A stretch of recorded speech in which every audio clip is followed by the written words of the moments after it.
కేంద్ర మంత్రి కిషన్ రెడ్డి మీడియాతో మాట్లాడుతున్నారు. లైవ్ లో చూద్దాం. ఏ పార్టీ పోటీ చేయకపోయినా కూడా తెలంగాణ ప్రజల సమస్యలను శాసన మండలి ద్వారా కూడా వినిపించాలి అనేటువంటి లక్ష్యంతో ఈరోజు ఈ యొక్క 3 స్థానాలకు మేము పోటీ చేస్తా ఉన్నాం. మాకు పూర్తి విశ్వాసం ఉంది. ముఖ్యంగా తెలంగాణ ఉద్యమంలో పాల్గొన్నటువంటి ఉద్యమకారులు కానీ, జాయింట్ యాక్షన్ కమిటీలో పనిచేసినటువంటి అనేక సంఘాలు కానీ ప్రత్యక్షంగా పరోక్షంగా మద్దతు ఇస్తా ఉన్నారు. వాళ్ళందరూ కూడా నేను ధన్యవాదాలు తెలియజేస్తా ఉన్నాను. ఈ యొక్క వరంగల్, ఖమ్మం, నల్గొండ జిల్లా నుంచి సర్వోత్తమ రెడ్డి గారు అనేక ఉపాధ్యాయ ఉద్యమాలలో అనుభవం ఉన్నటువంటి వ్యక్తి, అజాత శత్రువు. అన్ని సంఘాలు కూడా, అన్ని ఉపాధ్యాయ సంఘాలు కూడా అభిమానించేటువంటి వ్యక్తి, నిస్వార్థపరుడు. ఆయనని ఈరోజు భారతీయ జనతా పార్టీ తరఫున మేము అభ్యర్థిగా ఈరోజు రంగంలో ఉన్న విషయం మీకు తెలుసు. వారికి అన్ని సంఘాలు అఫిలియేషన్స్ నిమిత్తం లేకుండా వీరి అభ్యర్థిత్వాన్ని మద్దతు తెలియజేస్తా ఉన్నారు. అదేవిధంగా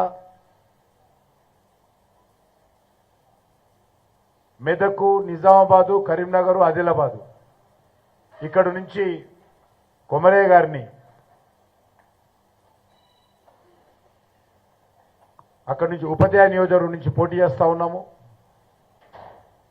అదేవిధంగా పార్టీ గ్రాడ్యుయేట్స్ కాన్స్టిట్యుయెన్సీ నుంచి కూడా అంజిరెడ్డి గారు పోటీ చేస్తా ఉన్నారు. 3 స్థానాలు మేము తప్పకుండా విజయం సాధిస్తాము. ప్రజల ఆశీస్సులతో,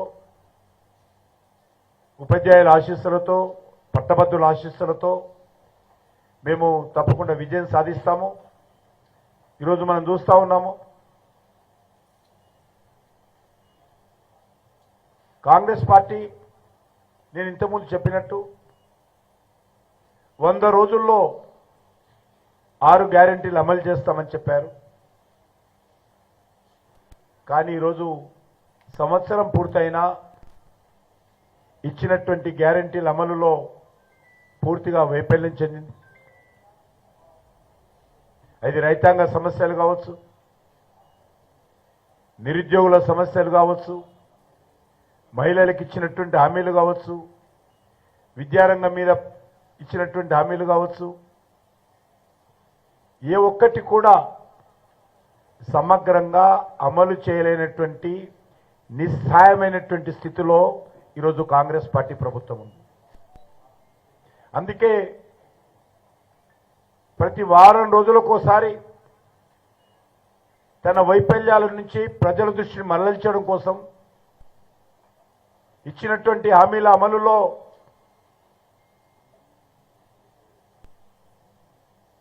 ఈరోజు ప్రజల్లో వస్తున్నటువంటి వ్యతిరేకతను దృష్టిలో పెట్టుకొని దాని నుంచి కొత్త అంశాల దృష్టికి తీసుకుపోవడం కోసము లేని విషయాలను మాట్లాడుతూ ఈరోజు ముఖ్యమంత్రి గారు వ్యవహరిస్తూ ఉన్నారు.